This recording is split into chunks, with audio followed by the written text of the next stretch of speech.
Muy buen día, estimados estudiosos y estudiosas. Bienvenidos y bienvenidas a la sesión sincrónica del módulo número 3 de la asignatura de Física Electromagnética. El día de hoy vamos a hablar de este módulo 3 que comprende toda la parte, o una parte importante de lo que es de la física moderna y todo lo que ha tenido en relación a lo que ha ido avanzando durante durante todo este siglo en este concepto importante que es la física moderna. Quien le está dando la conferencia es el profesor Fernando Torres y los está acompañando durante el proceso. Bueno, el objetivo, pues, primero que todo, pues, es explicar las generalidades y conceptuales, ciertos generalidades y conceptos que permitieron el desarrollo de la física moderna para justificar su uso en la interpretación misma, ¿no? Entonces, de aquí vemos que la sesión sincrónica está organizada en dos momentos. Un primer momento vamos a hacer una explicación teórica conceptual y un segundo momento pues vamos a aplicarlo de las actividades. Recuerden, estimados estudiosos, que esta sesión sincrónica está siendo grabada, queda guardada en la parte de anuncios para que la visualicen en cualquier momento. Es importante también que tengan presente el cronograma de actividades con las fechas establecidas y las actividades que se empiezan ya o que se abrieron el día de hoy, ¿no? Recuerden que estamos ya en el módulo 3 o empezamos las actividades del módulo 3. Bueno, el orden del día, vamos a hablar un punto frente a lo que es la parte de lo que es la física moderna. Vamos a hablar de lo que es esta parte del contexto histórico, la estructura de los átomos, vamos a hablar de los espectros atómicos, vamos a hablar de lo que es la parte del modelo atómico de Bohr. Vamos a hablar de la ley de la radiación de Planck, o sea, esa teoría de cuántica de Planck en relación a los cuantos o los mismos fotones. Y finalmente, pues vamos a hablar del efecto fotoeléctrico. Pues es un tema bastante extenso, pero vamos a tratar de abordarlo durante este tiempo. Bueno, entonces vamos a empezar hablando un poco frente a este concepto de la física moderna. Es importante indicar que hay una diferencia entre la física clásica y la física moderna, ¿no? ¿Por qué? Porque la física clásica se encarga de estudiar todos los fenómenos en los que intervienen cuerpos macroscópicos, los cuales adquieren magnitudes de velocidades muy pequeñas comparadas con la magnitud de velocidad de la luz, ¿sí? Mientras que en este caso la física moderna, ¿qué hace? Ella estudia todos los fenómenos producidos por partículas microscópicas, ¿sí? Como en el caso de los átomos, las mismas moléculas, los núcleos atómicos y las partículas atómicas, en las que además digamos que las magnitudes de sus velocidades pueden ser tan grandes que tienen magnitudes iguales o cercanas a la velocidad de la luz. Entonces, así pues que cuando nosotros o se analizan estos fenómenos cotidianos cuyas magnitudes de velocidades son relativamente pequeñas, los cuerpos son macroscópicos y los principios y leyes de la física clásica son totalmente válidos. Entonces, de ahí pues se empieza a generar un elemento importante desde la misma teoría de Albert Einstein, cuando empezó en más o menos 1900, aunque fue muy atrás, 1887, con la teoría cuántica de Planck. ¿Cierto? Entonces empezaron a hablar de estos modelos se empezó a hablar de estos modelos de la parte de la física moderna, ¿no? Y es que la física moderna comienza desde el siglo XX, cuando el alemán Planck, pues, investiga los cuantos de energía, ¿sí? Planck decía que eran partículas de energía invisibles no eran continuas como lo decía la física clásica, ¿no? Y que por ello pues nace una nueva rama de la física que estudia todas las manifestaciones que producen los átomos, los mismos comportamientos de las partículas que forman la materia y las fuerzas que la rigen. Además, por ende, es importante indicar también que esta rama de la ciencia pues se llama esa física cuántica. Entonces, de ahí, pues es importante indicar un concepto válido en relación a la parte de la física moderna, y dice que la física moderna, por la cual también se llama la física cuántica, comienza a principios del siglo XX, cuando el alemán Max Planck investiga sobre los cuantos de energía. Planck decía que eran partículas de energía muy indivisibles y que estas no eran continuas como lo decía en la física o como se comenta o se establece dentro de la física moderna. Entonces, desde ahí se empieza a hablar mucho del concepto de la física y se empieza a hablar de la parte de lo que es realmente el estudio de esa teoría cuántica y la misma teoría de la relatividad, ¿sí? Y eso, aunque eso hablamos un poco más del siglo, digamos que lo último del siglo XIX, siempre se empezó a tener una notable expectativa frente a grandes descubrimientos del átomo y del mismo núcleo y de las radiaciones producidas por partículas atómicas, ¿no? Entonces, desde ahí, pues, se empieza a hablar mucho de esa parte conceptual. Bueno.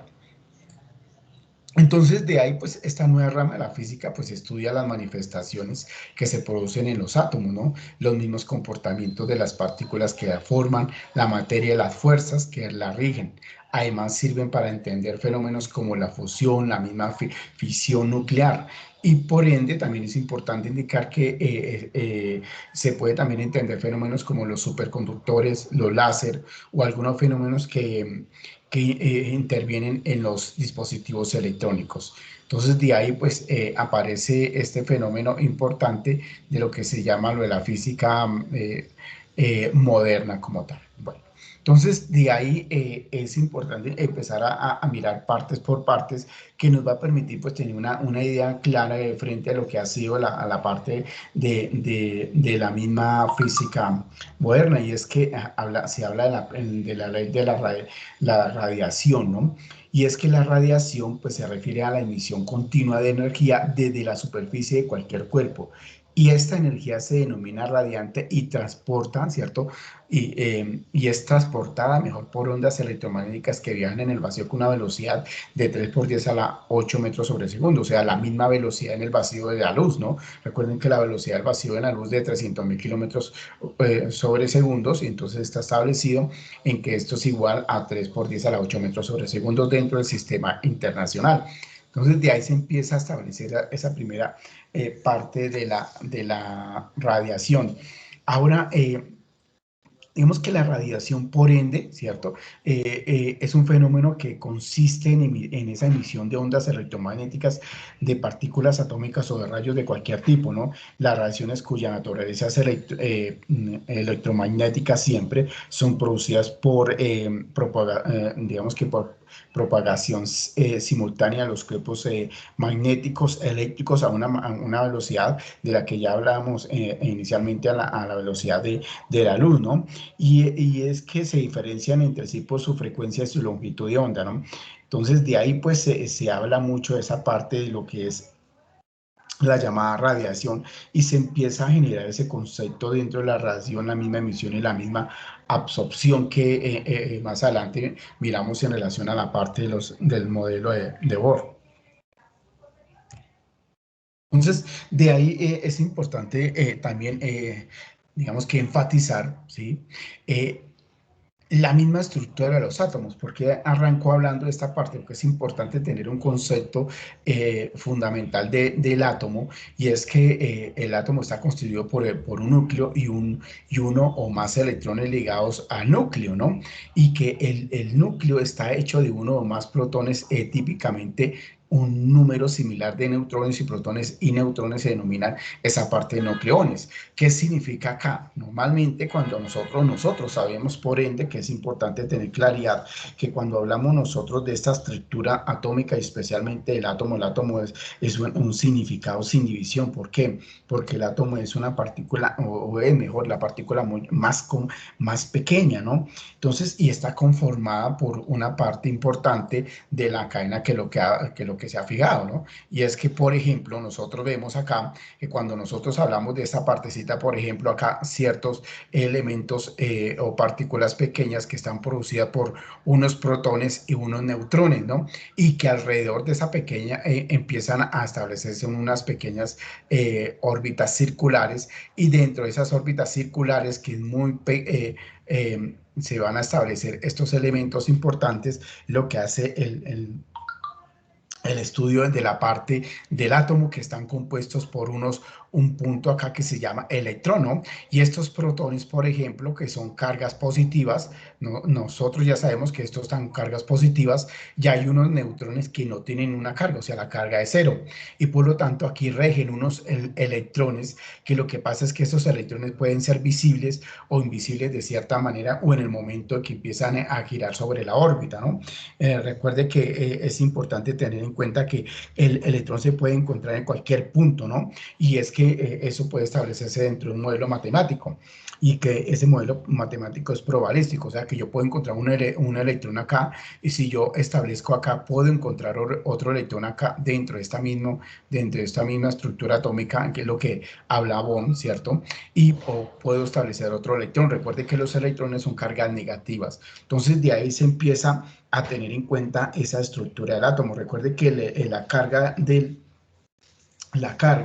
eléctrica en esta parte, que es importante tener en cuenta que la carga se mide en Coulomb, ¿cierto?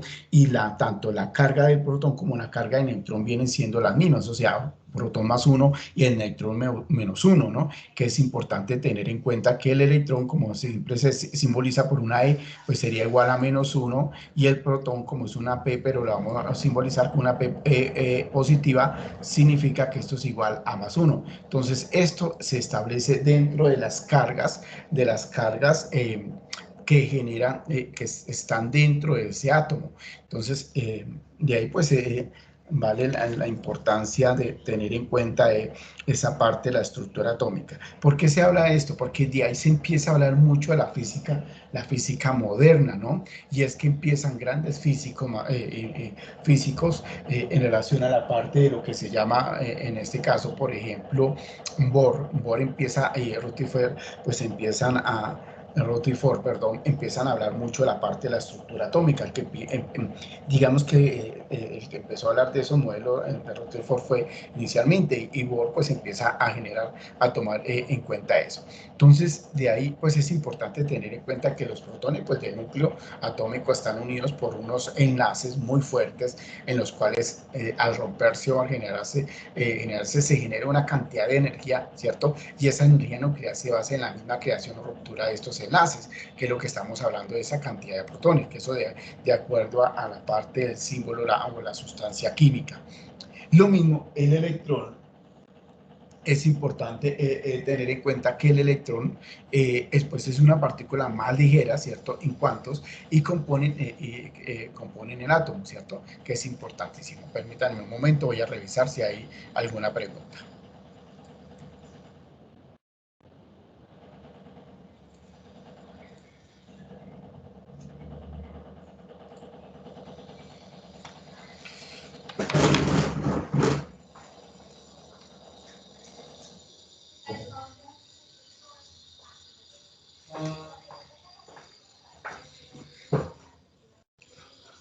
Bueno, listo, que me estaba teniendo como un ruido acá.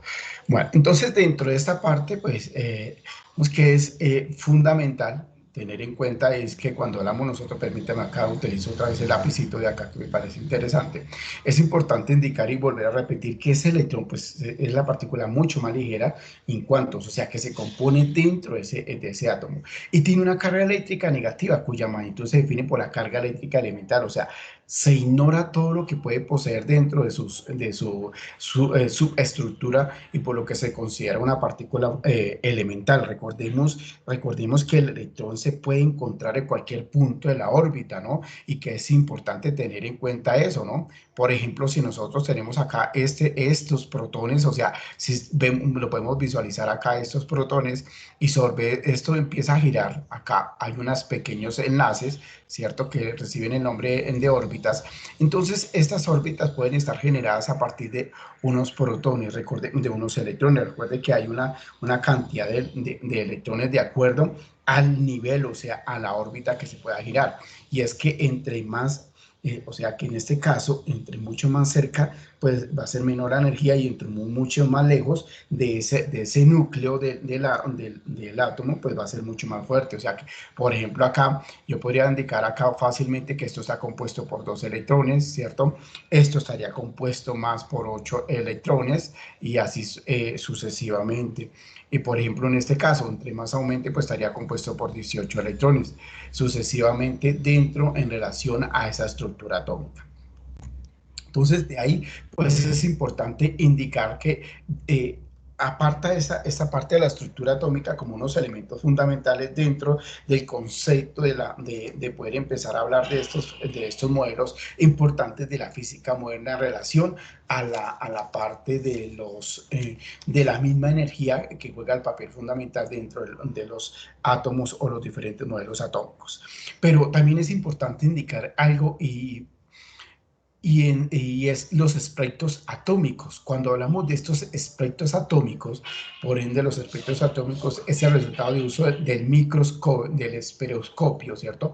Un instrumento óptico constituido más o menos, o construido mejor en 1880, que permite descomponer la luz en diferentes colores, ¿cierto? Un ejemplo diario son lo que vemos nosotros en el arco iris, ya que la luz es solar o la luz blanca se puede descomponer en 7 colores diferentes: rojo, naranja, amarillo, verde, azul, ¿cierto? Entonces, esos son elementos importantes que tienen, cuando se habla de, por ejemplo, el arco iris es un espectro óptico, ¿cierto? Entonces, de ahí, pues, es importante también indicar que, resaltar que el espectro, por ejemplo, en este caso del arco iris, son continuos, no están separados entre ellos, ¿cierto? Y estos espectros es muy continuo porque el fenómeno es conocido como dice, dispersión de la luz. O sea, cuando observamos un cuerpo negro, por ejemplo, ¿cierto? A través de un esperoscopio o un prisma, lo que se observa es que el esperoscopio pues es muy continuo, o sea,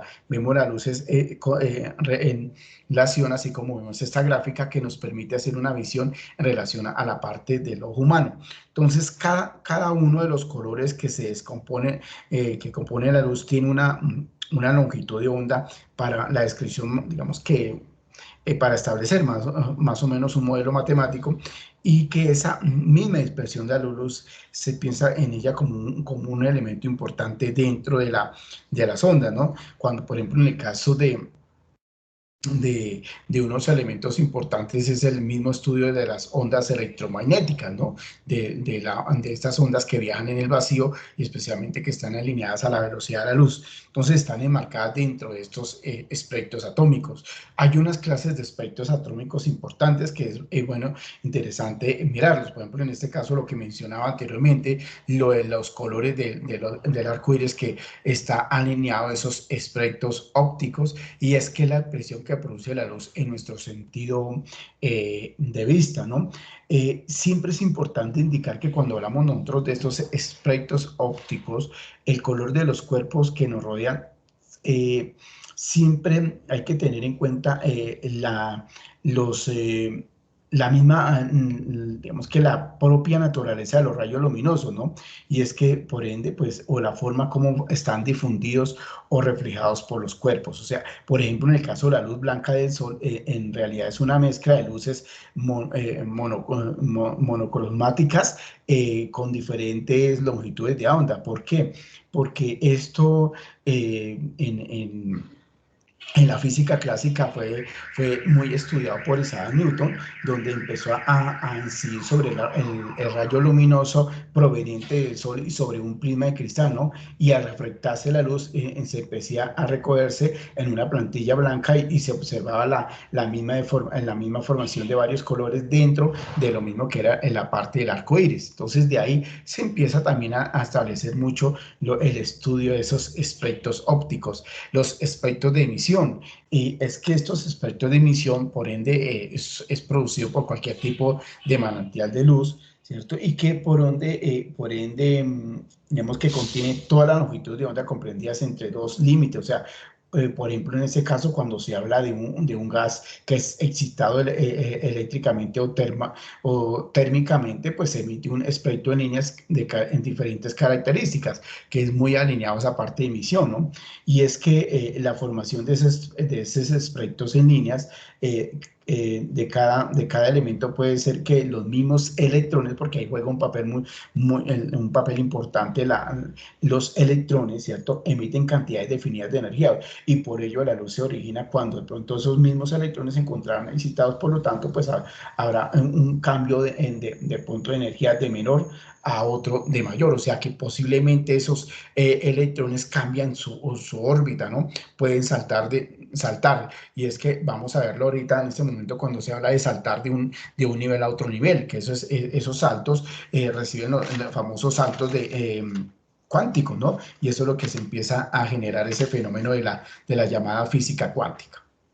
Y por ende los espectros de absorción, por ende se absorbe el mismo tipo de luz que se emite, ¿no? Y es que es importante indicar que la misma parte, cuando se habla de los mismos gases, cuando hay una excitación eléctrica o térmica en los gases, pues también puede haber que esos mismos gases absorben toda la longitud de onda, ¿no? Al igual que de pronto al observar ese espectro, pues resulta algo importante frente a diferentes líneas en color negro que producen esos espectros de absorción.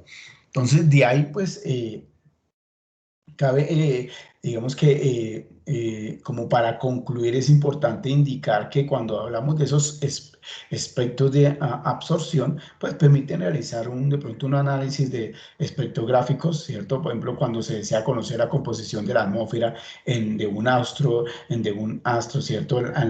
El mismo, el, la parte de la carente, o mirarlo de la parte carente de la luz que refleja el sol. O sea, todos estos elementos pues toman un estilo de estereograma, ¿cierto? O sea, que es la parte que suprime la luz, en este caso las líneas de absorción provocadas por la misma atmósfera. ¿Cierto? Entonces de ahí pues se habla mucho de esta parte de lo que son los espectros de absorción. Entonces, vemos que de ahí pues parte algo importante y es que estos espectros atómicos nos permiten a nosotros o permite hacer de pronto comprender un poco más frente a lo que es la naturaleza de la luz, ¿no? Por ejemplo, en el caso de la parte de la luz solar, del mismo sol, de la luz del arco iris en esa línea, de esos espectros ópticos que los observamos a través del ojo humano.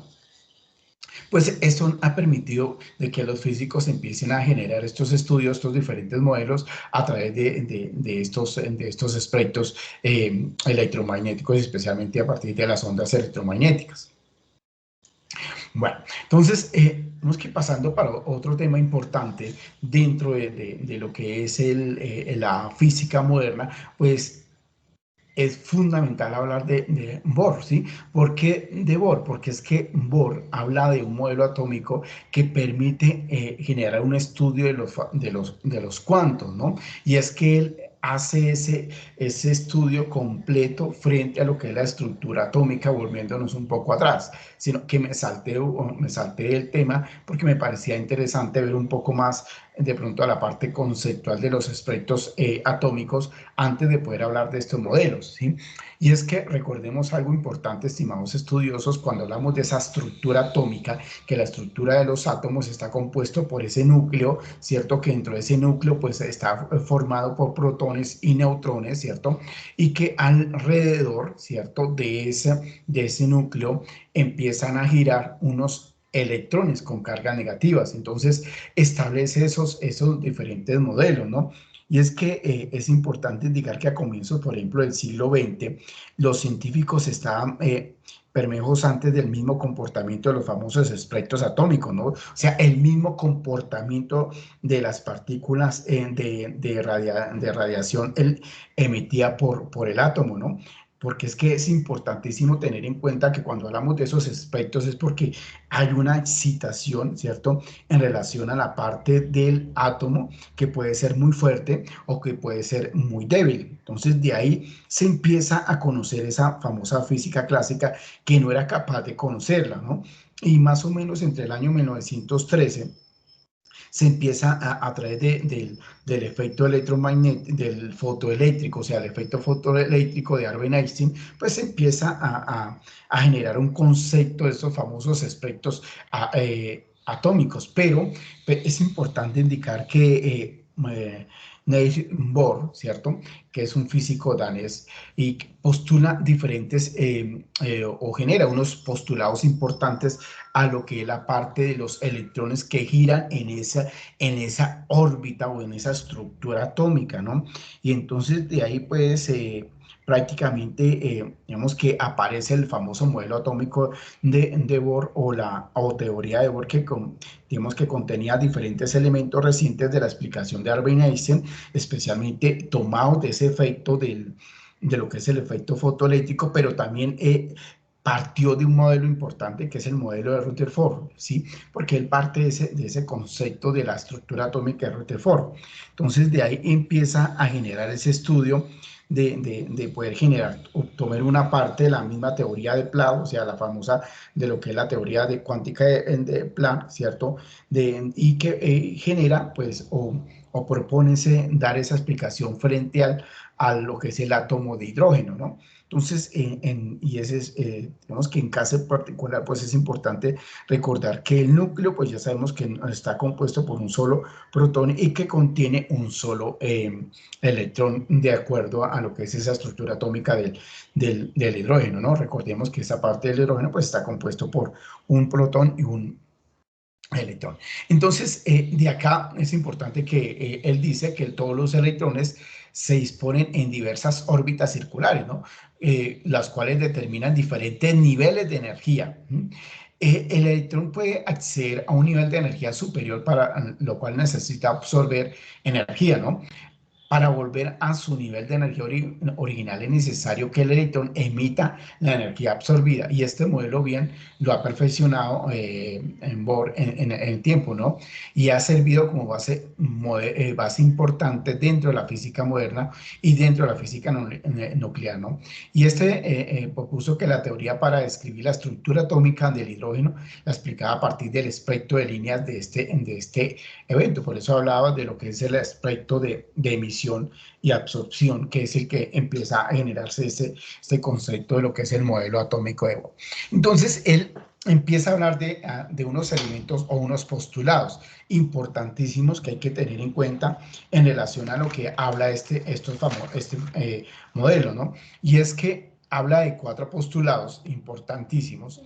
Y el primer postulado dice que los electrones que están fuera del núcleo de los átomos solo podrían encontrarse en determinados y definidos niveles de energía. Es decir, los átomos existen niveles de energía electrónica que están cuantificados, ¿cierto? Cuando un electrón se mueve en cualquier órbita tiene una energía definida, característica de la misma órbita. Pero en pocas palabras nosotros, o se puede tener en cuenta que cuando se habla de la primera, de este primer postulado, ¿cierto? Pues es claro decir que el electrón se mueve en una órbita circular bajo la acción de la fuerza centrífuga y de esa misma fuerza de Coulomb, ¿no? ¿Por qué? Permítame, acá un momento voy a utilizar mi lapicito. ¿Por qué? Porque recordemos que dentro de esta órbita, ¿sí? Dentro de la estructura atómica, ¿sí?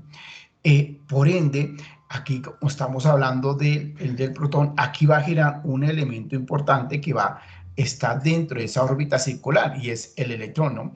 Y esta distancia acá recibe el nombre de radio, que es importante tener en cuenta eso, ¿no? Y es que este electrón, recuerde que este electrón, por eso habla algo interesante, y es que bajo la acción de quién, o sea, hay uno que lo atrae y otro que lo impulsa, ¿no? Recordemos que la fuerza centrífuga, ¿cierto? Él lo expulsa de acá de este núcleo y dice que la fuerza centrífuga, en este caso voy a rayar acá, dice que la fuerza centrífuga es igual ¿a qué? Recordemos algo de lo que es del módulo número 1, ¿no? O cuando hablamos acá de que es igual a la masa, ¿cierto? Pero esa masa del electrón por la velocidad, ¿no? Y esa velocidad tiene que ir al cuadrado dividida por ¿quién? En este caso, por el radio, ¿no? Que es lo que hablamos de una fuerza centrífuga, ¿sí? Pero también es importante indicar que hay una que lo atrae, y esa que lo atrae se llama la fuerza electrostática, ¿no? ¿Cierto? Y esa fuerza electrostática, recordemos aquí algo importante, que cuando hablamos de esa fuerza electrostática decíamos que eso era igual a una constante, ¿cierto? Que multiplicada por 2, en este caso, por las cargas, tanto la carga puede ser del protón, del electrón, ¿cierto? Y esas cargas, en este caso, pues están asumidas, voy a colocarlas al cuadrado para no ponerme a utilizar carga 1 y carga 2, ¿cierto? Pero tendría que ser inversamente proporcional, ¿se acuerdan? A la distancia del radio al cuadrado, ¿cierto? Entonces, de ahí, pues es importante indicar que aparece ese primer postulado en relación bajo esa acción, ¿no? Bajo esa acción que genera ese electrón en el momento que empieza a circular en esa órbita. Entonces aquí podríamos fácilmente indicar que esa fuerza, ¿cierto? Fuerza centrífuga viene siendo igual a la fuerza electrostática, ¿no? Y que por ende, pues aquí podríamos específicamente establecer o por qué no llegar a concluir a qué será igual, por ejemplo, el radio de lo que es entre el núcleo, o sea, donde está el protón, frente a lo que es la parte del electrón, ¿no? Y entonces, de aquí es importante indicar fácilmente que la fuerza pues va a ser igual a la fuerza centrífuga, la masa del electrón por la velocidad al cuadrado sobre ese radio, y esto va a ser igual, ¿cierto? Que es importante también tener en cuenta que esto es igual a esa constante, recordemos que es una constante, o la constante de, recuerde que vale 9 por 10 a la 9 newton sobre metros cuadrados, sobre metros por segundos cuadrados sobre column cuadrados, perdón, sobre column, ¿cierto? Recordemos esa constante, ¿cierto? Que está establecida la constante de la fuerza electrostática por acá esta cargas, ¿cierto? De los electrones, pero esa distancia al cuadrado, ¿no? Entonces nosotros fácilmente, pues aquí podríamos establecer una característica muy similar. ¿Por qué? Porque yo acá puedo simplificar este, puedo simplificar este y decir que esto me va a quedar igual acá. Simplemente voy a generar una partecita de esa fórmula porque es acá de la velocidad al cuadrado igual a esa constante, ¿cierto? O las cargas de los electrones al cuadrado sobre radio. Entonces acá divinamente lo que hago, recordemos que esta es una velocidad, ¿no? Entonces recordemos, aquí podemos automáticamente despejar y al despejar me va a permitir acá indicar que esto va a ser igual, ¿sí?, a la constante por las cargas ¿cierto?, al cuadrado. ¿Por quién? Recordemos que esto lo paso acá, lo paso a dividir por la masa del electrón por la velocidad al cuadrado. Entonces, con esto podríamos determinar el radio de ese electrón. O sea, es el primer postulado que define el modelo de Bohr. Pero también él habla algo interesante, y es que habla de un segundo postulado. Y es que ese segundo postulado dice que mientras los electrones se mantienen en determinados niveles de energía electrónica, ¿cierto? Recordemos que hablamos de esos niveles, es importante indicar, recordemos que acá, ¿cierto? Recordemos que está conformado esto por los protones o los neutrones. Acá hay unos niveles de energía, ¿cierto? Unos niveles de energía dentro de la estructura atómica y que es importante tenerlos claros para poder establecer. Entonces recordemos que aquí hablamos de 2 electrones, aquí hablamos de 8 electrones, ¿cierto? Aquí hablamos de 18 electrones, ¿sí? Aquí podríamos hablar de 32 electrones, aquí hablamos de 32 electrones, ¿cierto? Hay 2 consecuencias, aquí hablamos ya de 18 electrones y empieza a disminuir de 8 electrones, ¿cierto? Entonces, recordemos que hay unos niveles de energía conformados dentro de la teoría de lo de Bohr, ¿cierto? Entonces, cuando hablamos de esos niveles es porque dice que están determinados niveles de energía electrónica, ¿cierto? Y no ganan ni pierden energía, o sea que si el electrón está acá, no va a perder ni ganar energía, simplemente va a empezar a girar. ¿Por qué? Permítame un momento, voy aquí a compartir algo interesante. Y es que dentro de este simulador, por ejemplo, si nosotros lo vemos acá, voy a abrir un poco más a ver si me amplía acá. Dese cuenta que yo acá, si yo coloco un nivel 3, ¿cierto? Dese cuenta que acá continúa haciendo el giro sin perder ni ganar energía. Entonces, eso es lo que dice Bohr, ¿no? En la segunda condición, o sea, ni pierde ni gana, pero es importante tener en cuenta en relación a esos niveles de energía. ¿Por qué? Porque vamos a mirar aquí algo importantísimo que nos va a permitir también determinar esta parte, estos niveles, ¿no?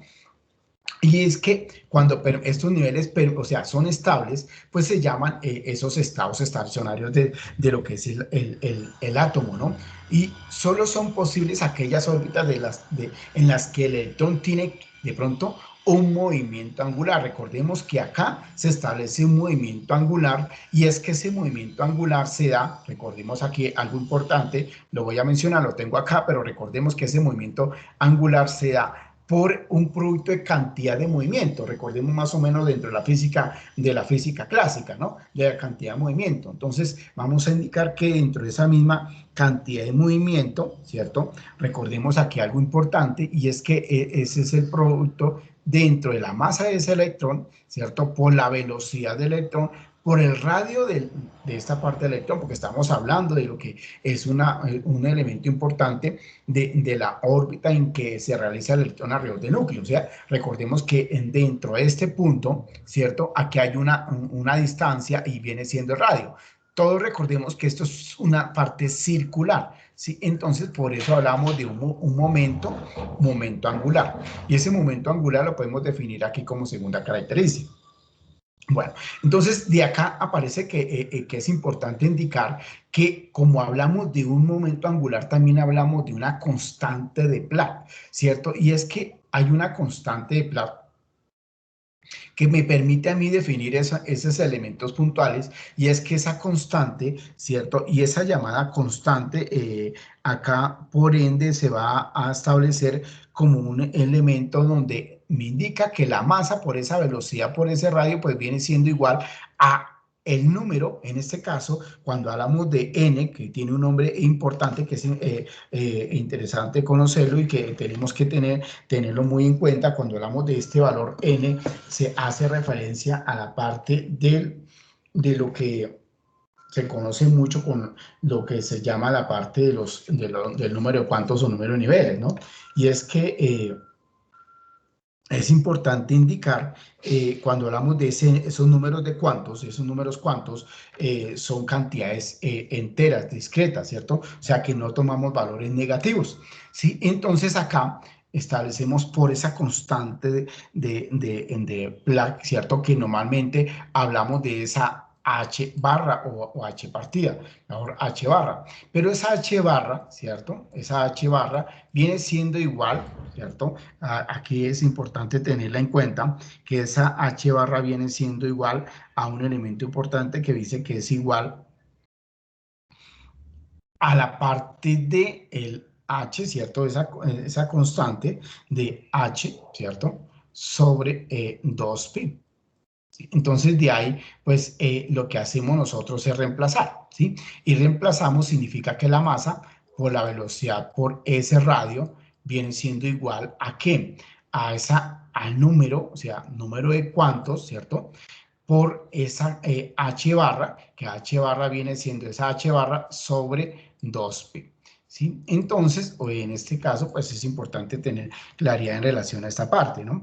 Entonces ahí podríamos divinamente poder despejar el radio y poder sustituirlo. Entonces de ahí pues cabe algo interesante y es que cuando se habla de que en este segundo postulado nos indica que el electrón no puede estar en cualquier distancia del núcleo, sino que solo hay unas pocas órbitas posibles en las cuales vienen a estar definidos en valores determinados, ¿cierto? O permitidos para el parámetro, que eso se denomina número cuántico o un número cuántico n, ¿cierto? Permítame un momento, que voy por acá, está ingresando alguien para darle entradita, ¿listo? Listo. Entonces, de ahí es importante indicar, y es que cuando hablamos de este segundo postulado, no solamente vamos a llegar a establecer esta parte de que nosotros podemos reemplazar, ¿no? Recordemos acá, y es que al reemplazar por acá, recordemos en la fórmula anterior, ¿cierto?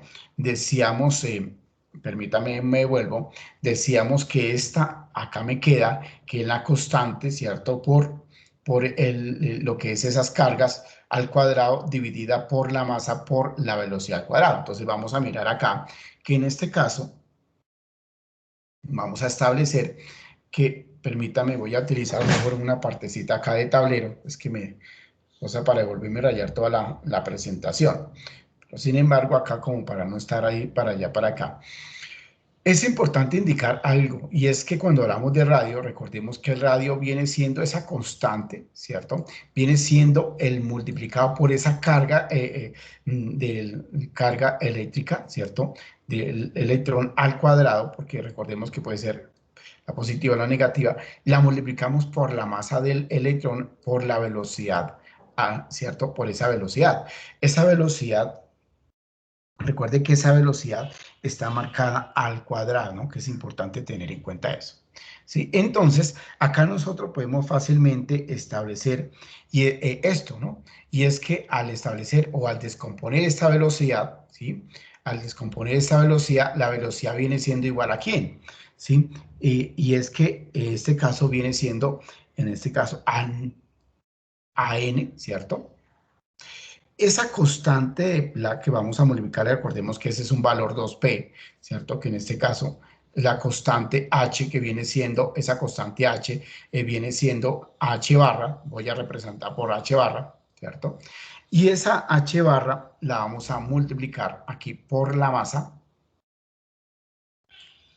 por el radio. Recordemos que esta h barra viene siendo esta partecita, ¿no? Que es importante, o la llamada constante de Planck, ¿sí? Entonces acá tenemos lo que es esta velocidad, lo que nos decía Bohr, ¿cierto? En su segundo postulado.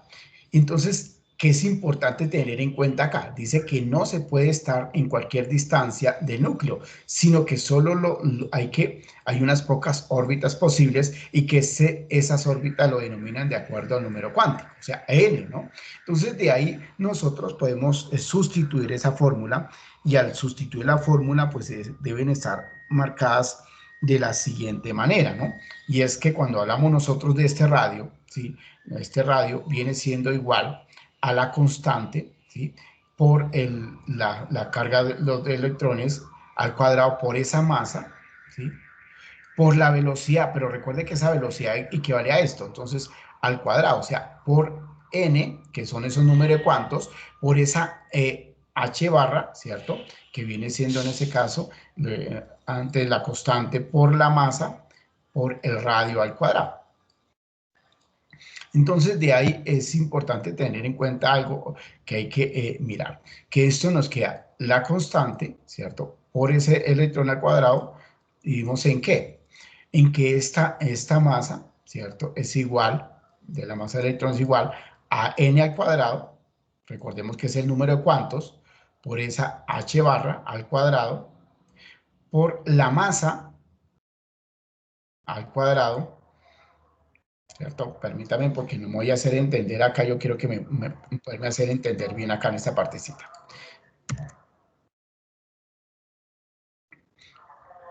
Recordemos acá, voy a irme de nuevo acá a esta partecita, y es que cuando hablamos de esta partecita, que es importante, voy a mirar acá un poquito, este radio viene siendo igual a ¿qué? ¿Cierto? Volvamos acá a la constante, ¿cierto? Por la carga del electrón al cuadrado, por la masa, ¿cierto? La masa del electrón por la velocidad al cuadrado. Esa es la fórmula del primer postulado, ¿cierto? Entonces, del segundo postulado, vamos a establecer que recordemos que hay un momento angular que me dice que ese momento angular es la masa por la velocidad por el radio, y que esto va a ser igual a al número de cuantos por la constante de Planck.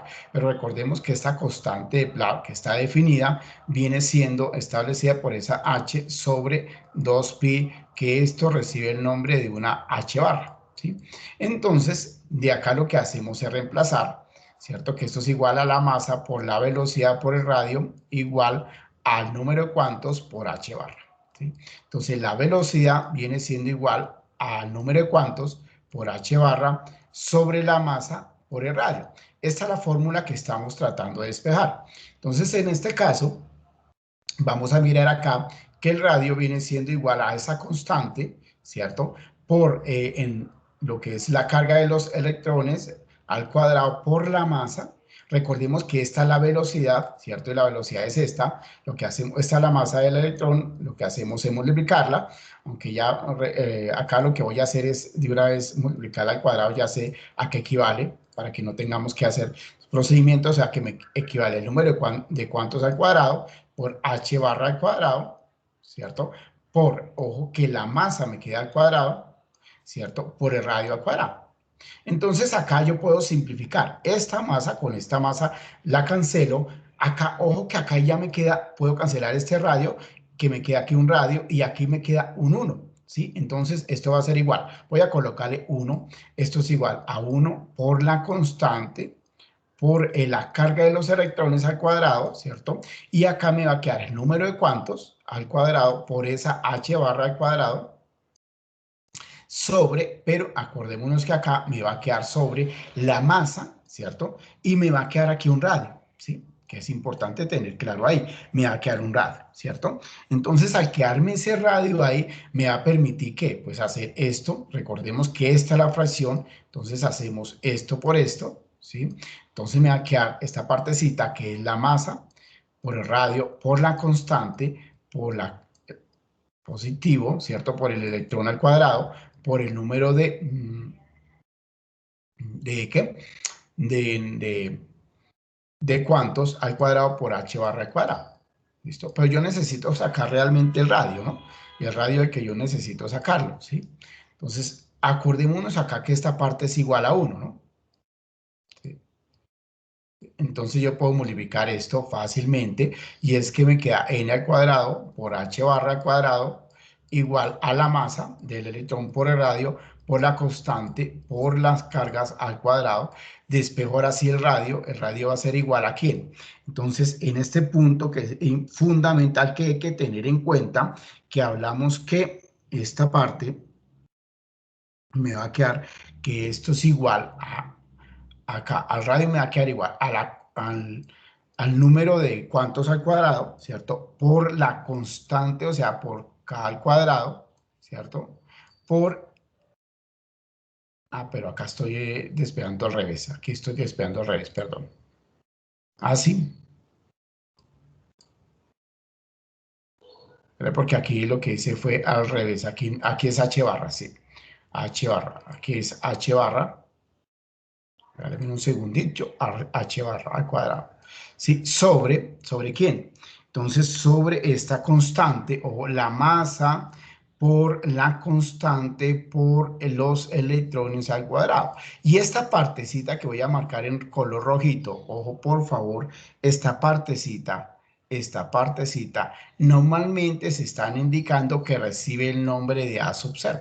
¿Sí? Entonces, ¿qué quiere decir? Que el radio, en pocas palabras, el radio va a ser igual, ¿cierto?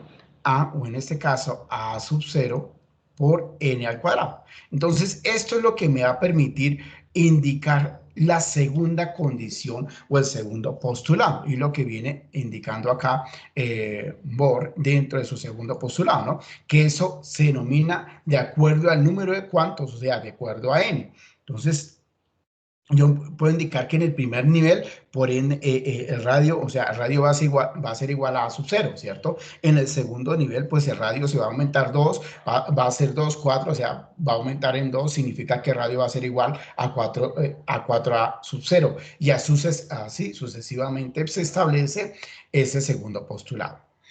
Y en el tercer postulado, ¿qué sucede? Que aquí es importante tener también en claro algo, y es que cuando nosotros indicamos que un electrón puede saltar de un nivel, ojo, de un nivel mayor de energía cuando el átomo absorbe energía. O sea, cuando el electrón desciende o cae a un nivel menor de energía, el átomo emite energía. O sea, si lo que hace es que cambia su posición, ¿cierto? Que es importante también indicar esto, cambia su posición, me va a indicar que hace un cambio de energía, o sea, que infiere, si yo tengo acá, hay un cambio de energía que puede absorber, ¿cierto? O puede, en este caso, puede de pronto emitir una radiación electromagnética, ¿no? Y es que acá, por ejemplo, si yo miro este primer postulado, si hablo de una energía acá, ¿cierto? Esta partecita, y aquí hablo de esta energía 2, significa que va a pasar de acá a acá, ¿cierto? Aquí absorbe, ¿sí? Absorbe, que es importante, ¿cierto? Eso es lo que absorbe. Pero si estamos con el, el electrón, aquí hablamos de la energía, ¿cierto? 1 y de la energía 2, y lo que va a hacer es devolverse al primer nivel, o sea, de cae, lo que hace es emitir una energía. O sea, que aquí emite y aquí absorbe. ¿Listo? Ese es el tercer postulado o sea, de Bohr. Por lo tanto, el electrón no puede detenerse en estos niveles, ¿sí? Como estos saltos solo pueden ocurrir entre niveles definidos de la energía, o sea, que están de pronto involucrados en cantidades definidas de esta misma energía. Por lo tanto, es importante indicar que la energía liberada cae, ¿cierto? Al caer el electrón desde una órbita a otra de menor energía, se emite una forma de fotón, ¿cierto? Cuya frecuencia viene dada por la ecuación de Planck. O sea que establecemos que la energía, ¿cierto? 1, ¿cierto? A o es menos la energía B es igual a la constante de Planck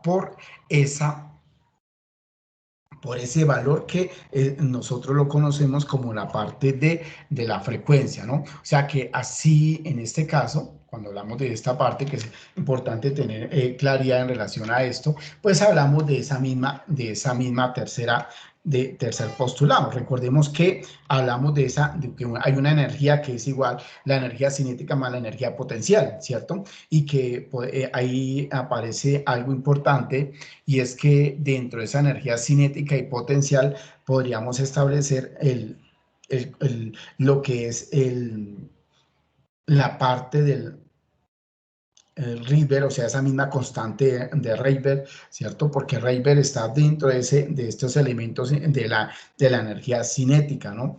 Y es que recordemos acá, recuerden ustedes que la energía cinética es la masa, ¿cierto? Por la velocidad, y en este caso por esa velocidad al cuadrado, la masa del electrón dividida en dos, o sea, o un medio, ¿no? Que también puede ser un medio por la masa por la velocidad, y que en ese caso la energía potencial está más dada a esa constante, ¿cierto? Por ese valor de Z, o sea, en este caso por las cargas eléctricas, sí que es importante tener en cuenta también al cuadrado por ese mismo radio, que es esta marcada la energía cinética por la energía potencial. Y si nosotros reemplazamos o hacemos la operación a esta fórmula matemática, me va a indicar que realmente la energía cinética, ¿cierto? Pues va a estar definida por una constante, que esa constante recibe el nombre de constante de Rydberg, ¿cierto? Que es R, ¿cierto? Por el valor Z, pero ese valor Z, recuerden que ese valor Z vamos a colocarlo al cuadrado, y eso depende del átomo, ¿no? Dividido por el número de cuantos, ¿sí? Esto es lo que establece como tercer postulado, el tercer postulado de Bohr, ¿sí? Entonces, recordemos que hay algo importante, ¿no? Y es que hay un valor que se habla de una constante de Rydberg cuando hay en segundos, ¿cierto? En frecuencias, y hay una constante de Rydberg en relación a la constante de Planck. O sea que hablamos de Joule por segundos, que también es importante tener en cuenta eso. Bueno, de ahí es este cuarto postulado, y es que este cuarto postulado está enlazado al tercer postulado, ¿no? Normalmente lo defino como ese cuarto postulado para dar conclusión de acá. Y es que en las órbitas permitidas tienen valores discretos o cuánticos, porque recordemos que hablamos de valores discretos porque hablamos de cantidades no tan enteras, sino hablamos de unas cantidades numéricas o mejor naturales, para poderme hacer entender un poquito más. Y es que ese número, ¿cuánto estamos hablando? De 1, de 2, de 3, de puntos suspensivos, ¿cierto? Eso es lo que hablamos de unos valores discretos o cuánticos que me permiten poder definir ese momento angular, ¿cierto? Recordemos ese momento angular en relación a la parte de la constante de Planck, ¿no? Para llegar a definir esa misma energía, lo que se establece como la llamada energía cinética, ¿cierto? Entonces, digamos que en esta cuarta hipótesis siempre se asume un valor mínimo que es 1 y que este valor corresponde al mínimo radio de la órbita del electrón. Recordemos que el radio de esa órbita del electrón, matemáticamente, para no alargar acá, que es importante que lo revisen, está dentro también del módulo, con lo que hay un ejercicio importante y hay un ejercicio interesante, poder calcular lo que es el radio de la órbita cuando vale 1, que equivale en este caso a 0,0, ¿cierto? 529, ¿cierto? En ese lo que es la parte de la distancia denominada radio de lo que es la teoría del modelo de Bohr. O sea que un electrón en este nivel fundamental no puede de pronto descender a un nivel inferior emitido por energía, porque ya no se podría de pronto establecer una parte de energía como tal. O sea que se puede demostrar que este conjunto de hipótesis corresponde a las hipótesis de los electrones estables orbitando en un átomo y están descritos por funciones de ondas estacionarias, ¿no? De acuerdo a estos diferentes modelos matemáticos o a este mismo modelo atómico, es una representación que describe sus partes que tiene el átomo, cómo están dispuestas dentro para formar un lado. Entonces, de ahí se define este postulado importante de lo que es la parte de la órbita o de los mismos, del modelo de Bohr a partir de esa estructura atómica. Entonces, de ahí también es importante empezar a hablar un poco de lo que ha recogido este modelo de Bohr a lo que es la teoría cuántica de Planck, ¿cierto? Y es que esta teoría cuántica de Planck nos ha permitido algo que es importante tenerlo en cuenta, y es que él empieza a hablar inicialmente frente a lo que es el manejo de la física moderna, ¿no? Y se postuló en una radiación de frecuencias F que únicamente puede intercambiar energía con la materia, o sea, los llamados cuantos. Y establece este valor, que este valor está definido, ¿cierto? Como ese valor de energía con la materia, que son los cuantos, y que esto equivale, ¿cierto? A esa constante de Planck por la frecuencia, ¿no? Y es que la frecuencia, pues, en relación a la radiación electromagnética que de pronto comparte un fluido de partículas que, por ende, Albert Einstein denominó como fotones. Entonces, en esta medida, pues, es importante tener en cuenta que cuando hablamos, por ejemplo, de la física clásica, cuando se habla de esa física clásica, se habla de átomos, se habla de moléculas que emiten y absorben de pronto cualquier cantidad de energía, ¿no? Pero también es importante que cuando se habla de lo que es la física moderna y especialmente de Planck, ¿cierto? Planck dice que los átomos y las moléculas emiten y absorben, o porque recuerden que eso está basado dentro del mismo modelo de Bohr, ¿no? Emiten y absorben energías en cantidades discretas, ¿no? De acuerdo al número de cuantos, ¿cierto? Y o sea que en este punto son pequeños paquetes de energía, ¿no? Que esos pequeños paquetes de energía pues reciben el nombre de cuantos, que eso es lo que se establece dentro de esa llamada, lo que es la parte de la teoría de Planck, ¿sí? Y por ende, también fundamental recordar que cuando se habla de un cuanto, recordemos que un cuanto es una mínima cantidad de energía que puede emitir o absorber en forma de radiación, ¿no? Y es que recordemos acá algo importante. Recordemos que aquí esta energía, ¿cierto? Va a ser igual a esa constante de Planck por la frecuencia, ¿no? Recordemos que esa constante de Planck está definida por 6,62 por 10 a la,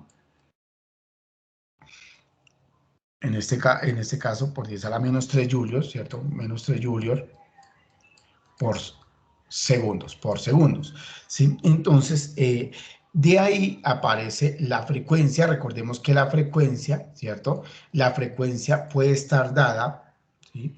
En este caso, podría estar muy dada por el número de lo que es la velocidad de este vacío, ¿sí? La velocidad del vacío o de la luz como tal, ¿sí? Por la misma longitud de onda, ¿sí? Entonces, de ahí es importante tener claro que, entonces, cuando nosotros hablamos de esta parte, nos vamos a indicar que esta velocidad por dividida por la longitud de onda. O sea que para concluir, esta energía, ¿cierto? Según Planck, está dada por por la constante de Planck, por la velocidad de la luz, la dividimos por la longitud de onda, ¿cierto? Recordemos que ahí establecemos lo que es esa llamada de lo que es la parte de la teoría cuántica de Planck.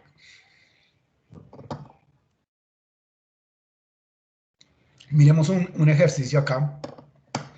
Es importante tener en cuenta estos para sus actividades. Bueno, dice que calcular la energía de un cuanto de luz producida por una radiación electromagnética cuya longitud de onda es de 6 por 10 a la menos 7 metros. Calcular la energía de un cuanto producida.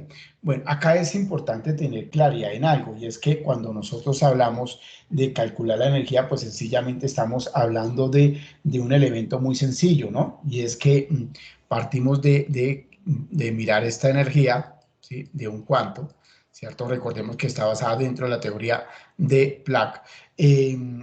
Aquí miramos que me habla de una longitud de onda, ¿cierto? O sea, lambda, ¿sí? Que equivale en este caso a 6 por 10 a la menos 7 metros, ¿sí? Y nosotros sabemos que ya, pues, la constante de Planck, pues, es igual a 6,62 por 10 a la menos 30, perdón, aquí es menos 34. Lo tenía aquí mal, permítanme acá, y es 34, que es importante tener claridad ahí. En este caso es joules por segundos, ¿sí? Entonces, de acá podemos determinar que dice que la energía va a ser igual a ¿quién? A esa constante de Planck eh, ¿por quién? Por la frecuencia, ¿cierto?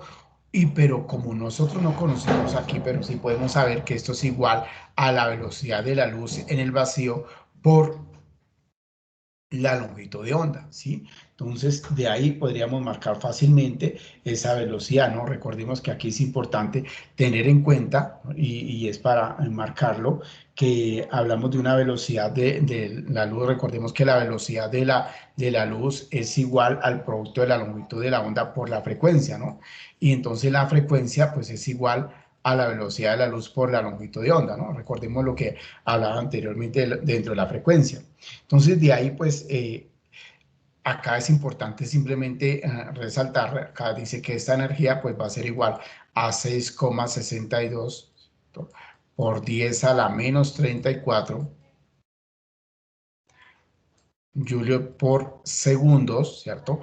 Y esto lo multiplicamos acá por la ¿quién? Por la velocidad. Recordemos acá que la velocidad de la luz en el vacío es de 300.000 kilómetros por segundos, o simplemente por 3 por 10 a la 8. Recordemos sobre la parte de la radiación, a la 8 metros sobre segundos, ¿sí?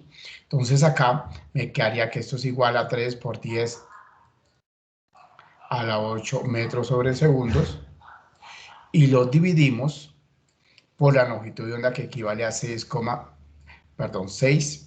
por 10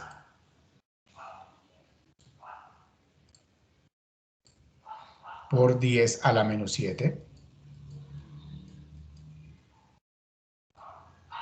metros, ¿sí? Entonces acá, pues, entonces esta energía va a ser igual a ¿quién? A este resultado. Acá vamos a multiplicar acá esta partecita, perdón, a dividirla. Permítame un momento, divido aquí esta parte, 3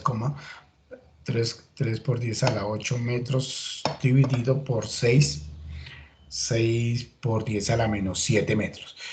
Esto me da 0,5, 6 por 10 a la menos, por 10 a la 15. Entonces acá va a quedar 6 o 6,62 por 10 a la menos 34 joules por segundos, o que aquí esta parte que es importante, estos metros con estos metros se cancelan, y lo multiplicamos por el resultado que me dio 0, voy a colocar solamente un decimal, 0,5 por 10 a la 15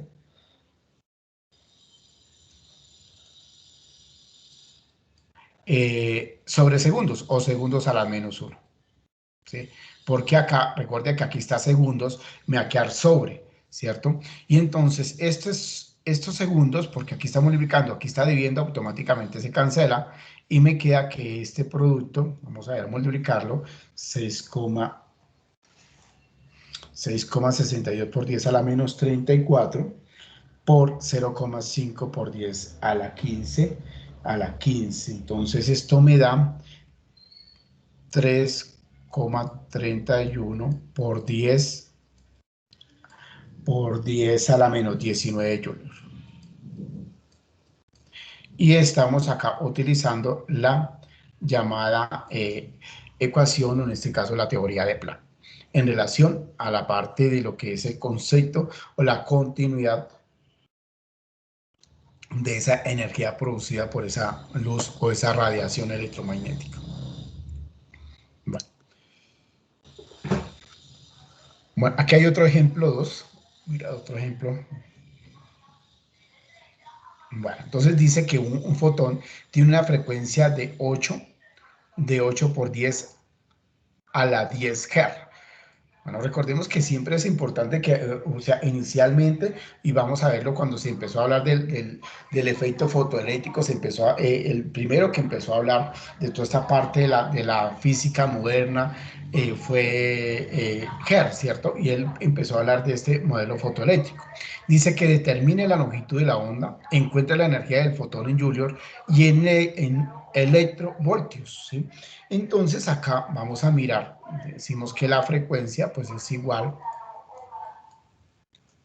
la frecuencia es igual en este caso a 8 por 10 a la 10 Hz. Entonces dice que determine la longitud de la onda, encuentre la energía del fotón, ¿cierto? En Joule, y por ende establezcámosla en electrovoltios. ¿Listo?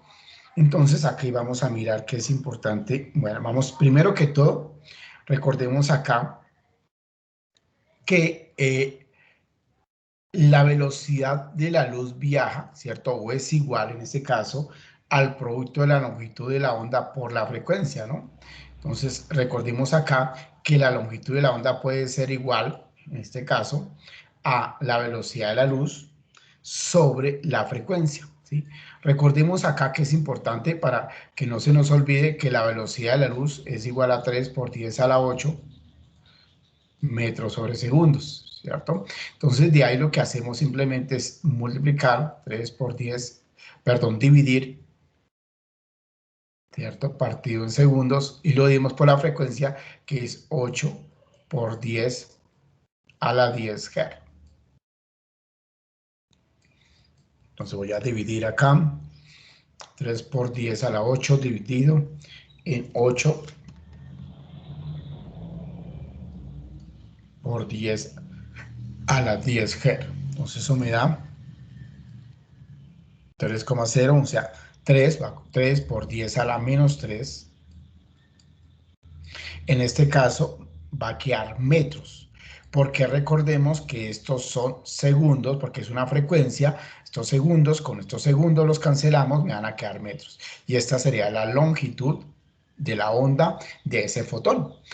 Ahora, ¿qué sucede acá que dice que encuentre la energía del fotón? Recordemos que la energía pues va a ser igual a la constante de Planck por la, en este caso, por la frecuencia, ¿no?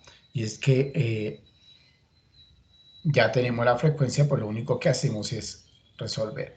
Entonces, la constante que es 6,62 por 10 a la 34, en este caso a menos 34,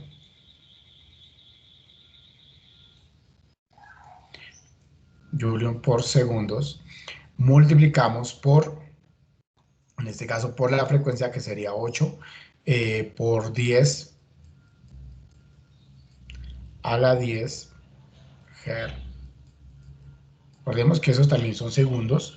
Entonces ahora multiplicado acá esa energía, entonces pasamos acá 6,62 por 10 a la menos 34 por 8 por 10 a la 10 Hz igual a 5,32 5,32, démoslo 5,30, démoslo así mejor, 5,30 por 10 a la menos 23. Acá recuerden que también son segundos, segundos los cancelamos, me quedan julios. Listo, esta es la energía, ¿cierto?, del fotón en julios, pero ahora nos dice y en electrovoltios. Recordemos que en electrovoltios es importante tener en cuenta acá algo, y es que un electrovoltio, voy a cambiar el color acá, un electrovoltio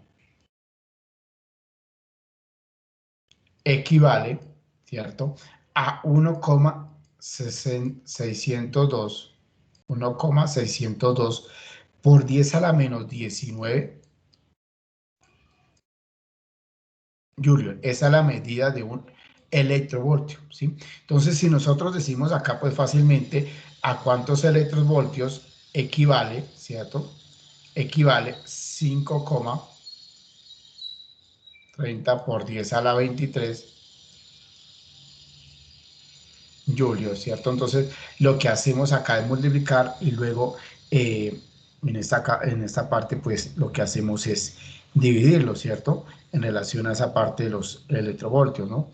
Porque recordemos que si un electrovoltio equivale a 1,602, hacemos una regla de 3. Entonces, ¿cuántos electrovoltios equivale a esta parte? Entonces, lo que hacemos acá es coger 5 30 por 10 a la 23, a la menos 23, y dividirlo, ¿cierto? Que recordemos que esto es como una regla de 3 simple, a 1,62 o 602 por 10 a la 19, a la menos 19 julios. Entonces acá vamos a hacer aquí rápidamente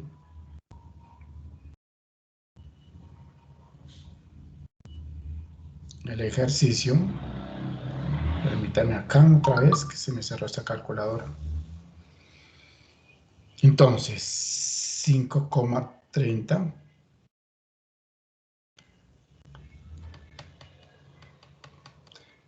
por 10 a la menos 23, vamos, dividido por 1,602 por 10 a la menos 19.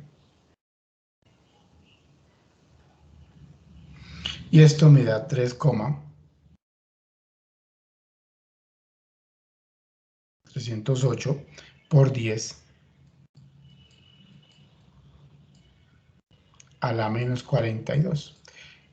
Entonces, ¿qué? Electrovoltios. Listo. Entonces, ahí hemos determinado esa parte de lo que es la teoría cuántica de Planck. Bueno, y finalmente, hablar del efecto fotoeléctrico.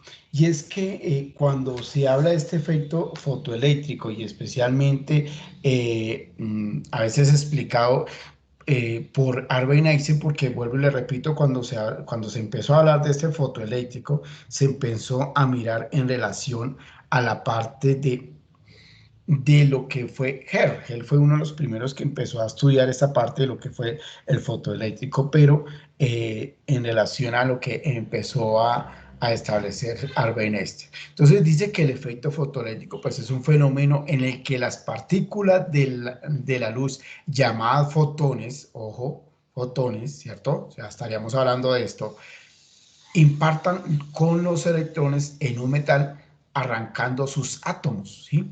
Entonces démonos cuenta aquí que esta plancha, ¿cierto? Una plancha de metal lo que hace es producir y genera una luz, pero hay otra luz propia que son una carga eléctrica con electrones que genera, ¿cierto? Entonces arranca o atrae esos electrones, ¿no?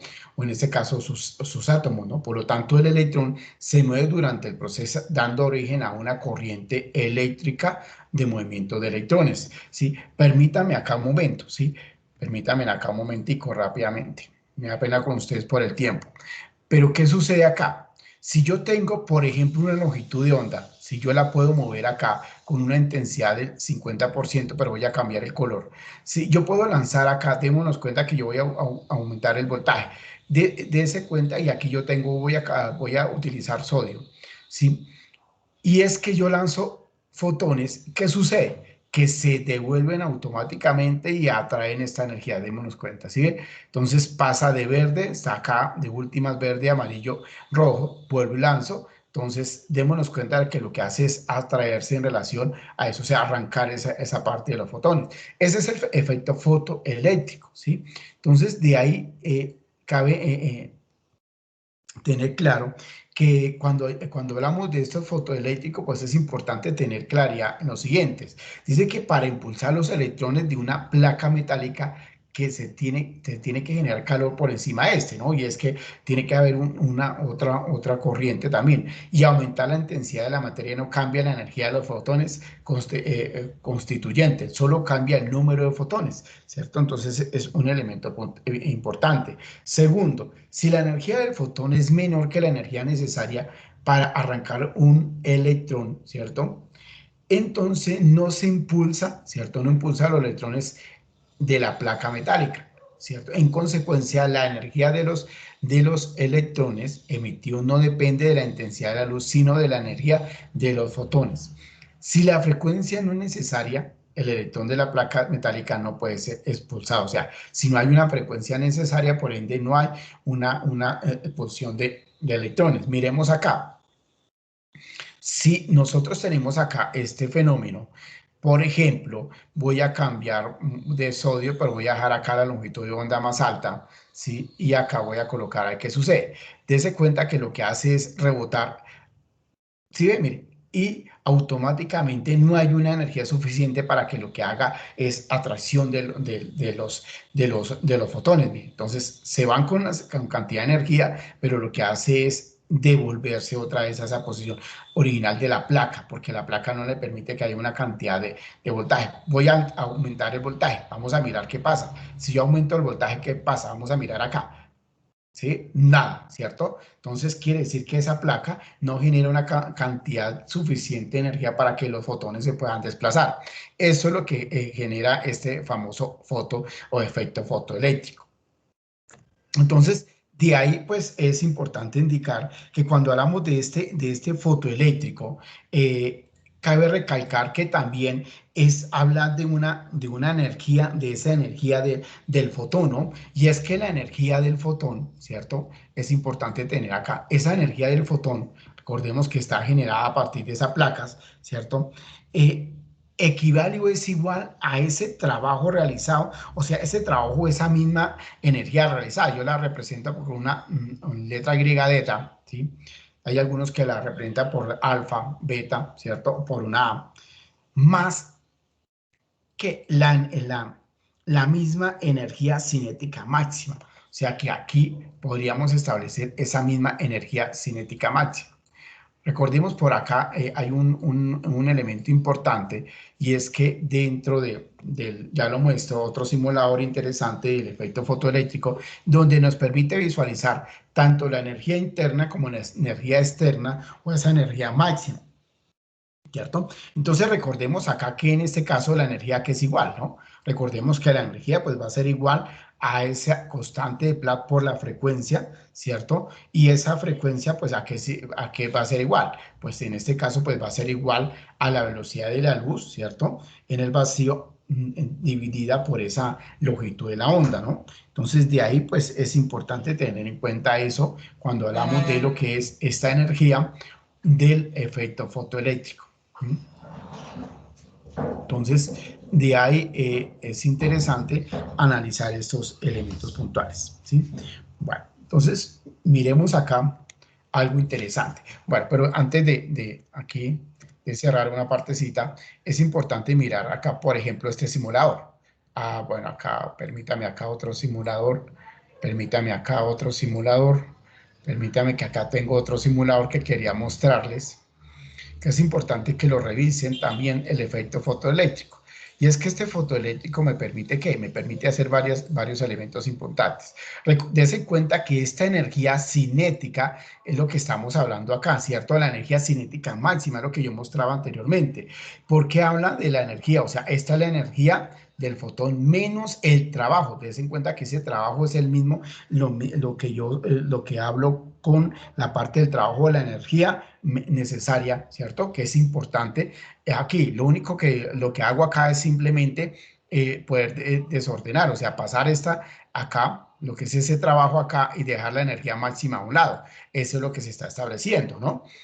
Y es que cuando hablamos acá, por ejemplo, de este fotoeléctrico, es importante revisar en relación a los voltajes o en relación al material, ¿sí? Por ejemplo, si yo miro el material que se va a utilizar, por ejemplo, el sodio, que es este mismo material, ¿sí? Y la línea amarilla, voy a alinear verde, que es esta línea verde, vamos a imaginar que presenta. Si yo armo acá, dése cuenta que lo que hace en esta parte es aumentar o disminuir la cantidad de voltaje, ¿sí? Voltaje retardado. Entonces, pero aquí hay una frecuencia automáticamente que puede, recuerde que hay un elemento importante y es que cuando hablamos de que es manifestado en relación a esa frecuencia, al concepto que se puede dar en relación a la parte del fotoeléctrico, ¿no?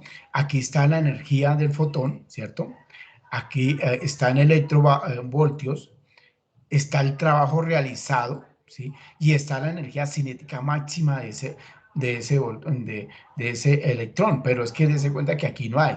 Vámonos a mirar, por ejemplo, si yo aumento acá. Si yo aumento acá, automáticamente va a aumentar la energía cinética del electrón, pero si yo coloco, por ejemplo, en verde, ¿qué pasa? En verde aumenta también, ¿sí ve? Aumenta, pero voy a volver al verde. Aquí voy a calcular esa parte, aumenta, ¿sí? Pero si yo hablo de otro elemento importante, puede ser un material como sodio, ¿sí? Pues puede ser que de pronto no influya en relación a la parte del golpeo de lo que hace el simulador, ¿no? Lo que hace esa parte del fotoeléctrico cuando nosotros lanzamos, ¿sí? ¿Sí? Entonces aquí es importante tener, pero si yo por ejemplo hablo del lidio con esa misma capacidad, ¿qué sucede? Démonos cuenta, ¿sí ve? Se pierde porque dése cuenta que esa sustancia no genera una energía de tal manera que esos fotones se puedan devolver. Entonces, ese es el efecto fotoeléctrico. Y de ahí es importante indicar que a partir de ahí, pues, se pueden generar elementos importantes y es lo que está dentro de su informe de laboratorio, ¿no? Del informe de laboratorio simplemente es revisar esos dos efectos fotoeléctricos y responder unas preguntas en relación a ese efecto fotoeléctrico. Miremos acá un ejercicio ya para cerrar la sesión sincrónica. Dice que sobre una superficie de aluminio se incide una luz cuya longitud de onda es de 2000 Armstrong. Armstrong usa una cantidad que está definida a partir en relación a poder establecerse dentro de la llamada teoría o del modelo de Bohr, ¿cierto? Simplemente como una cantidad en metros o en centímetros, ¿cierto? O milímetros, es simplemente. Entonces, es una parte longitudinal, o mejor de magnitud. Si al extraer un electrón del aluminio se requiere 4.2 electrovoltios, ¿cierto? ¿Cuál será la energía cinética, ojo, del fotoelectrón más rápido que se emite? ¿Sí? Entonces, démonos cuenta aquí algo importante, y es que acá me va a decir que si yo tengo, o sea, hay una superficie, como pareció hay una luz que irradia frente a esto, ¿cierto? Pero vamos a mirar qué hace para extraer esos protones, ¿cierto? Perdón, esos electrones, ¿cierto? Esos electrones, ¿qué hace para extraer esos electrones, ¿no? De esa carga, ¿sí? Entonces, sería, ¿cuál es esa misma energía cinética? Recordemos acá, y es que la energía, ¿cierto? La energía del fotón va a ser igual al trabajo, ¿cierto? O a la misma energía cinética en este caso necesaria para expandir ese electrón, ¿cierto? O sea, la energía a cabo del trabajo realizado, ¿cierto? Más esa energía cinética, ¿cierto? Esa energía máxima cinética. Entonces, de ahí, pues, simplemente lo que hacemos pues es despejar. Recordemos acá que esta es la constante por la velocidad de la luz y vamos a ir por la longitud de onda, ¿no? ¿Por qué longitud de onda? Porque aquí me están hablando que hay una longitud de onda. Saquemos unos datos importantes de longitud de onda que es igual a 2000 Armstrong, ¿sí? Ya miramos esos Armstrong, a que es igual. Bueno, aquí ya sabemos la constante, sabemos lo que es la velocidad de la luz en el vacío, y por ende, aquí va a ser igual al trabajo realizado, ¿cierto? En este caso, el trabajo realizado de ¿cierto? O esa misma energía necesaria es de 4.2 electrovoltios, ¿cierto? Entonces, aquí es importante, ¿más quién? Más la energía que se necesita cinética máxima, ¿sí? Entonces aquí lo único que hacemos es despejar esto. Entonces, por ende, aquí la constante de 6, vamos a resolver de una de 6,62 por 10 a la 34, menos 34, Joule por segundos, por la velocidad, en este caso la velocidad de la luz en el vacío es de 3 por 8 metros sobre segundos, y lo vamos a dividir por longitud de la onda. La longitud de la onda es de 2000 Armstrong. O sea que aquí es importante indicar que un Armstrong, para que tengamos en cuenta, un Armstrong es igual a 1 por 10 a la menos 10 metros, ¿sí? Por lo tanto, si yo hablo fácilmente, una regla de 3 simple, digo que 2000 Armstrong, que es igual, pues sencillamente eso es igual a 2000, ¿cierto? A 2000 por 10 a la menos 10 a la menos 10 metros, ¿cierto? Más, o en este caso, acá podemos colocar menos, ¿sí? Porque lo que voy a hacer es pasar esto acá, 4,2 electrovoltios, igual a esa energía cinética máxima.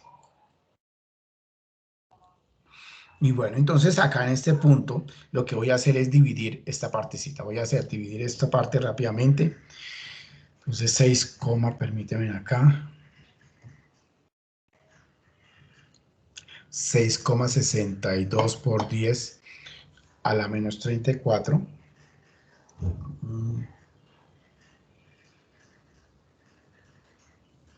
6, por 3 a la 8, igual dividido por 2000 por 10 a la menos 10 metros. O sea que esto me da 0, 0,00, a colocar esos dos ceros, 621, voy a colocar 621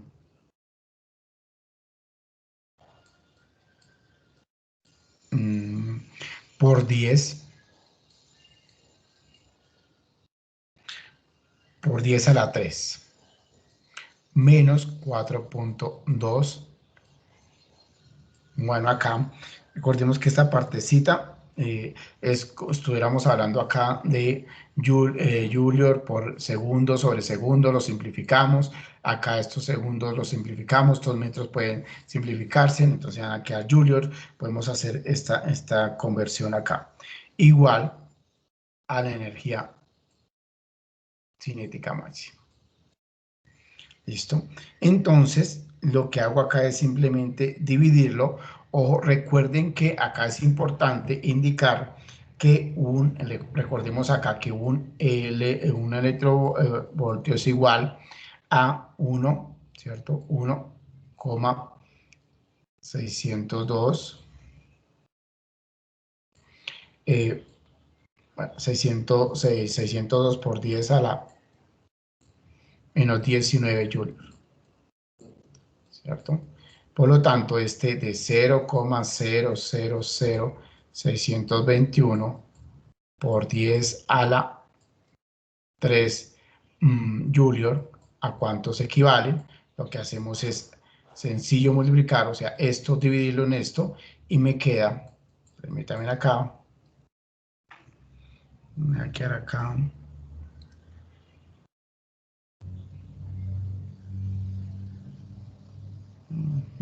de 0,0 y 1,6 a 6.21 electrovoltios, voltios. Listo. O sea que esto equivale a 6,21 electrovoltios menos 4,2 electrovoltios. Por lo tanto, esto es igual a la energía máxima o energía cinética máxima, que viene siendo, dividimos 6,21 dividido en 4,2, 4,2, o sea, 2,01 electrovoltios. O sea que a esto equivale la energía cinética de ese fotoelectrón, teniendo en cuenta el trabajo, ¿cierto? La energía necesaria y teniendo en cuenta lo que es esa longitud de onda en relación a, a esa luz que incide sobre ese aluminio. Bueno, listo. Entonces, voy a ir acá. Listo. Entonces, lo que acá prácticamente lo que voy a indicar es que dentro de las actividades solamente nos falta la actividad número 6 y la actividad número 6 pues es el informe de laboratorio. El informe de laboratorio tiene acá una guía, hay dos guías para que la despeguen y hay dos enlaces. Es importante mirar el que recuerden que con este enlace, con este simulador pueden responder una guía, o sea, deben responder la actividad de acuerdo a la guía, ¿no? Recordemos acá, por ejemplo, si descargamos esta guía, que es la guía que ustedes pueden descargar, ¿cierto? Ahí está lo que ustedes deben hacer, ¿no? ¿Sí? Lo que ustedes deben hacer en esa guía. Aquí aparece dos guías, pero es la misma guía, ¿no? No van a... Esto es la misma guía, ¿no? Y ahí está lo que deben hacer ustedes en su informe de laboratorio con este simulador, perdón, se me perdió, con este simulador, ¿listo? Para que tengan en cuenta eso.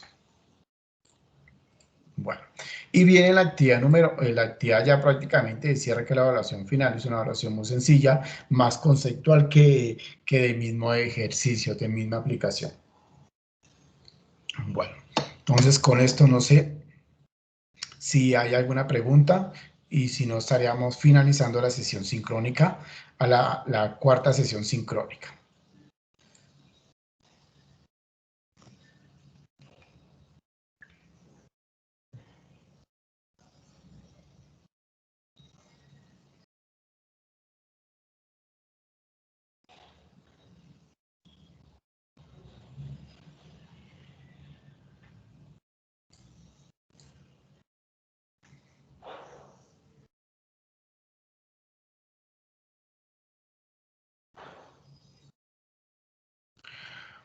Bueno, creo que no hay ninguna pregunta, entonces con esto pues voy a finalizar la sesión sincrónica del módulo número 3.